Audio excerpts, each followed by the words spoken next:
Доброго вечора. Мене звати Соня. Я вивчаю українську мову. Hello, my name is Sonia and I am learning Ukrainian. Це відео не буде українською, але англійською. This video will not be in Ukrainian but in English. For two reasons. First, I'm on my way to fluency but not completely fluent, so it would be very difficult for me, and also because I assume that you are learning Ukrainian, so it will probably be helpful for me to just explain this in English because these are slightly complicated things. So today I want to talk about cases in Ukrainian and especially what you can do to learn cases. So the case system is, let's say, elaborate. They have 6 cases and they have different endings for adjectives and nouns, and for both adjective and nouns there are different paradigms that work slightly differently. So all in all you have like 20, 30, 40 case endings to remember. But you don't have to remember them all at once. And there are sort of regular, there are patterns in it, and it's not as hard as it seems at first glance. If you come from a language that has no cases, or at least none that you, as a native speaker, really realize are grammatical cases, I believe this can be hard. So my first language is German, so I'm used to having cases. We have nominative, genitive, dative, and accusative, and Ukrainian has 2 more. So it's fine, it's a lot of forms, but it works. For English speakers, I can only imagine that this is very weird.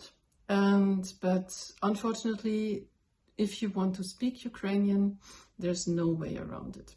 If you just want to understand it, you can probably guess what it's about most of the times, but case endings have a difference in meaning. So you will be well advised to learn the case endings, even if you never want to fluently speak.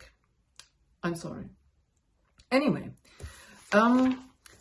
I have found several things very useful in tackling the case system. So the first thing is that there are 2 sets of case endings, and these are adjectives and noun endings. So adjective endings and noun endings.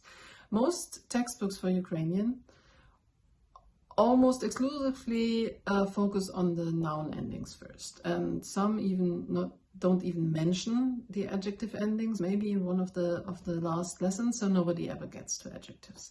I think this is wrong. I think this is not helpful because adjectives are necessary. People use it. People use them a lot.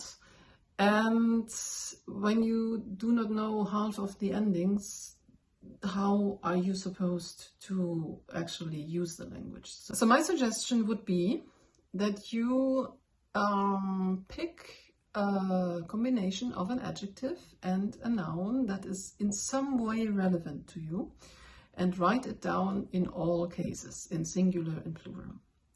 You do not have to do this by heart. You do not have to know this. You can look it up, and in fact I would recommend you look it up to make sure that you don't make any mistakes. And I would also recommend that you put where the word stress is on every of these. And for example, I did this with the wonderful word combination which is very, very relevant at the moment, which is a foreign volunteer. So inozemny volonter, yeah, inozemny volonter. Or in plural, my inozemni volonteri. Then the genitive case would be, for example, the genitive comes after the word bez, without. Bez inozemного волонтера, without the foreign volunteer, or bez inozemnych volonterів, without foreign volunteers. And so on, it goes, завдяки іноземному волонтеру, завдяки іноземним волонтерам. Thanks to the international volunteer, singular or plural. Accusative would be я бачу іноземного волонтера, я бачу іноземних волонтерів. I will say something about this after this. With goes with the instrumental. is inozemnym volonterom, with the international volunteer, or in plural is inozemnymi volonterami. I will say something about this as well. And with the locative, it would be na inozemnemu volonteri, na inozemnych volonterach. To be fair, for the locative, I couldn't really find a good example in a sentence, but whatever, this is just about the forms.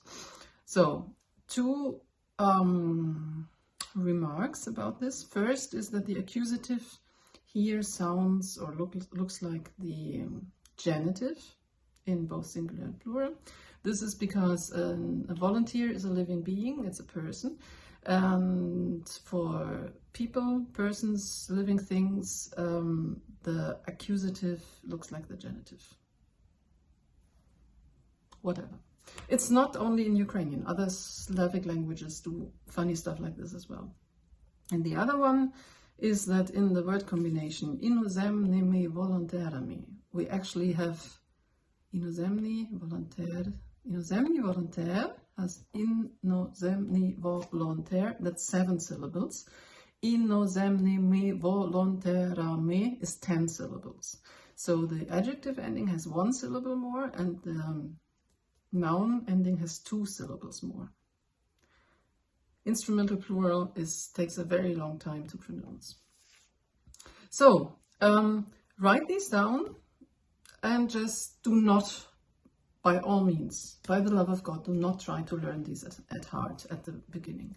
But write them down, look at them, write them down for a few feminine, masculine and neuter nouns. Write them down for funny nouns that you think are that look very irregular to you. They probably are. And put them aside. Look at them now and then, but the main act is to research this and write it down. I will link to one website with grammar that also has the accents on the words, which I always use for this stuff. And you will see a pattern. And if you see a pattern, just be happy that you see a pattern and just notice how this looks, notice how these words change, but don't try, please, don't try to learn these by heart. One other thing I did, which you might have noticed, is that I said this always in very short context. So for the genitive, I added the word bez without, bez inozemna volontera. So I never learn or think about the genitive without a preposition or a verb that needs the genitive. And the same with all the others. Zavdyaki, thanks to, takes the dative. Yabachu, I see someone, takes the accusative. Z takes, when it goes with the instrumental, it means with. And na or v is like the generic locative preposition that is even included in Ukrainian grammars for the locative. Because the interesting thing is that the locative never appears without a preposition. Okay, so step 1. Choose a few relevant word combinations, adjective and noun. Write them down in all cases. Put some context around it. I would suggest that you use something that is relevant to you, either because you want to say it, or because you read it a lot, or because it is in any way related to your life. So inozemny volonter is like the obvious example at the moment, but you will find something. So, suggestion number 2. Now this is about actually learning how to say things. So this paradigm, you do not need to be able to recite by heart. Don't do it. I mean, if that's your thing, do it. But I wouldn't. I actually wouldn't. Even me, I wouldn't. So the next thing is find examples where you can use one case or the other and contrast it. Like learn both things and then notice, in this case I need one thing, in this case I need another thing. For example, with and without. How do you drink your coffee? With milk or without milk? So with milk will be kava z molokom. Without milk will be kava bez moloka. Z molokom takes the instrumental, bez moloka takes the genitive. The same with sugar, kava z cukrom, coffee with sugar, or kava bez cukru, coffee without sugar. Or if you want a combination of an adjective thingy and a noun, for example, you could say without your help. I would never have done this. Bez vašої допомоги. Vašої допомоги is genitive because it's a feminine, slightly different. Or з вашою допомогою, with your help. З вашою допомогою. Or, for example, без цих дронів, without these drones. This is now plural. Без цих дронів is genitive case. And з цими дронами, with these drones, is instrumental because z with goes with the instrumental. So the task here is find something like this and also write it down, but write down things you might want to use. And another example for this would be prepositions that can go with two different cases and then mean two different things because this exists, this happens. For example, the preposition v, whatever, can mean in, meaning I am in a place, or it can mean into as a direction. I am going in a place, into a place. So, я їду в Україну. I am going to Ukraine. I'm going into Ukraine, literally. Or я зараз в Україні. Or another one, в центр міста. I'm going to the city center. Я їду в центр міста. Or I currently am in the city center. Я в центрі міста. Я зараз в центрі міста. Де ви? Something like this. Another example would be, there's also a set of prepositions which are also about place, but they use instrumental and accusative. So instrumental for the place, accusative for the direction. For example, pidliškom means under the bed. Kit pidliškom, the cat is under the bed. Or pidliško, it is running under the bed. One life hack for every Indo-European language, every Slavic language, it works for German, it works for Ukrainian, it works for Latin, funnily enough, if you ever want to learn Latin. The target of the direction always takes the accusative. It works for Sanskrit, it works for ancient Greek.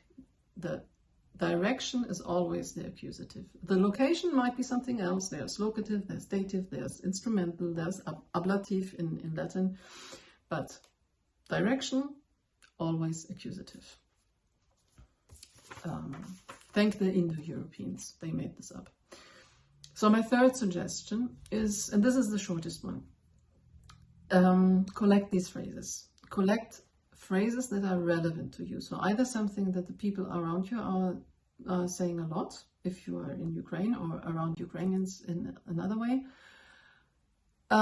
Things that you want to say, or things that you find beautiful, that are just for some reason relevant for you. And write them down.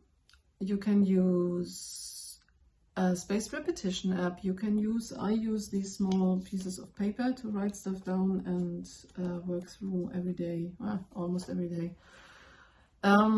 Because the goal is not that you can produce this from scratch every time you want to say something, but that it is like a chunk of language that you know, and that you can recall as a chunk and then just say it. And the end goal will be that you can also, that the chunk is not as molokom, but the chunk is z plus instrumental case. And then whenever you use a word, you automatically use it correctly. But the beginning is learn phrases with cases, basically. It's not that hard. It takes some time, but you will get there. And now I have one bonus suggestion, and this is learn how Ukrainians talk about cases, because Ukrainians have their names for cases. For example, the genitive case is rodowy vidminok, and the dative is davalny, I don't know, vidminok, and so on. But if you ask someone, is this rodowy vidminok, they will stare at you and say, sure, and not know what you mean. So, because what they learn at school is questions how you ask for the case. This is actually similar like what is done in German schools. So, to ask for the nominative case, you ask kto, що, who or what. For the genitive case, they ask koho, čoho. Now I cannot say this in English, because in English it's all the same, because you don't have cases. But in German it would be wessen. Dative, komu, čemu. Instrumental, s kým, čím, or just kým, čím. Accusative, koho, čo. And locative, na komu, čemu. And then you can ask, for example, vyberte, будь ласка, це без кого, чого, або без кого, що. And then they will think, без кого, чого. And then it's fine. If you ask, is це без plus rodowy vidminok, they will not understand what you're asking. So they might if they're a teacher, but probably they won't. Yeah, that's it. So to repeat, first do the work and write down a few paradigms with adjectives and nouns. Because the endings are different, you need to get used to the different ending. Second point, find small chunks that you want to learn. So find something where you only change one thing, and then learn two variants of the same thing, with something, without something, into something or in something. You can also use verbs. You could certain verbs take certain cases, and when you learn a verb, just write down a few examples where this verb is used with a noun in a certain case, or an adjective and a noun in a certain case. And the third point is actually learn these examples that you found. Do not learn the whole paradigm, not that, but the small examples you found, actually learn them like vocabulary. And then at some point it will become automatic. At some point you will recognize more of these chunks of language, and then everything will be easier. Vse bude dobre. Yeah, that was it. I hope this was helpful. I would love to receive comments below this video. So if you watched until here, if you found it helpful, please say something. Papa.